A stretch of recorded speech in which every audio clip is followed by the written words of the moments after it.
आज हम देखेंगे TDS। What is TDS? TDS क्या है? तो TDS का मतलब है टैक्स डिडक्टेड एट सोर्स।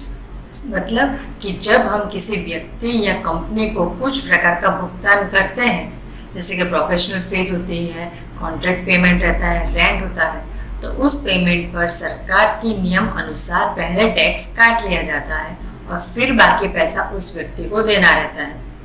जब कोई व्यक्ति या कंपनी किसी को भुगतान करती है तो वह पहले टैक्स काटती है और बाकी पैसा बाद में देती है, तो वो होता है TDS। मतलब जैसे एक एग्जांपल द्वारा हम समझेंगे उसको, लेकिन उससे पहले हम समझेंगे कि TDS क्यों लगाया जाता है।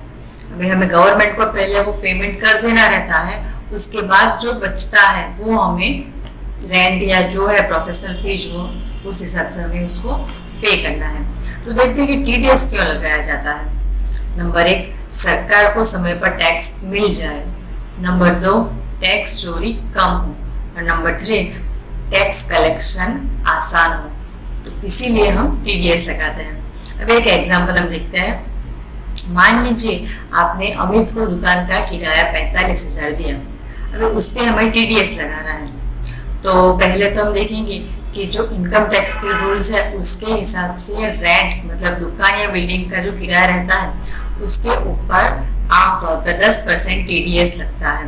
तो हम देखते हैं कि भाई हमारा रेंट अमाउंट है वो है 45,000, उस पर हमें 10% TDS लगाना है। तो 45,000 में से 4500 हमने कट किए तो बचे 45,000 में से 10% हमने कट किए तो बचे 4500। अब ये पेमेंट हमें किस तरह से करना है? तो हमें 45,000 पेमेंट करना था, लेकिन उसमें से हमने 4500 काट लिए 10% TDS के, तो अमित को भी हमें देने हैं 40,500 और जो 4500 हमने TDS काटा था वो हमें सरकार को देना है। ठीक है, तो इस तरह से पहले हमें गवर्नमेंट को TDS दे देना है, उसके बाद जो पेमेंट है वो हमें पार्टी मतलब कंपनी को करना है। मतलब इसकी एंट्री, TDS की एंट्री आमतौर पर जर्नल वाउचर या पेमेंट में की जाती है। तो आइए हम एग्जाम